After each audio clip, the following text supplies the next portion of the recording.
ukiwa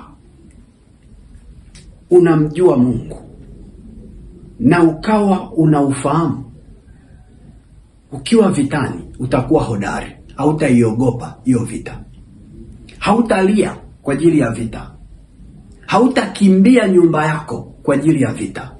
Ukiona mtu amekimbia kwake kwa sababu kuna changamoto, hamjui Mungu, hana uhodari. Maana siku hizi kimeibuka kitu cha ajabu, eti mtu matatizo yakitokea nyumbani kwake anakimbia nyumba, anakimbia. Tena hasa wanaume ndio wana hiyo tabia, anakimbia nyumba, anamwacha mwanamke peke yake.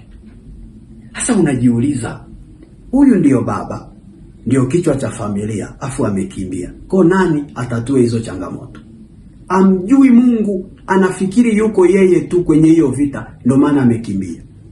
Wakina mama wengi wanamjua Mungu wao, na ndio maana hata changamoto zitokee vipi, akina mama huwa wakimbii, wanabaki wanagangamala pale na watoto. Hata kama atabaki anapika uji, atapika huko akiwatia moyo watoto wake, anawaambia ipo siku Mungu atashinda. Ndio maana nikutie moyo mtu wa Mungu ulioko mahali hapa, hata vita ikiwa ngumu kiasi gani, usikimbie hiyo vita. Elisha hakukimbia vita. Gehazi alimpelekea maneno ya kumtia uoga ili akimbie. Ndani yake alikuwa na ujasiri, alikuwa na uhodari wa kumjua Mungu wake. Akasema no, hatukimbii, tutapigana, maana walio upande wetu ni wengi kuliko upande wao. Hata kama utabaki unachechemea na mlo mmoja, usikimbie, hautakufa. Hata ukibaki unachechemea na bidhaa 2 tu pale dukani, usifunge duka, endelea kuchechemea. Mungu atajidhihirisha, Mungu Mungu ataonekana, na akionekana hawatajua alionekania wapi, ila itabaki kuwa siri yako wewe na Mungu wako.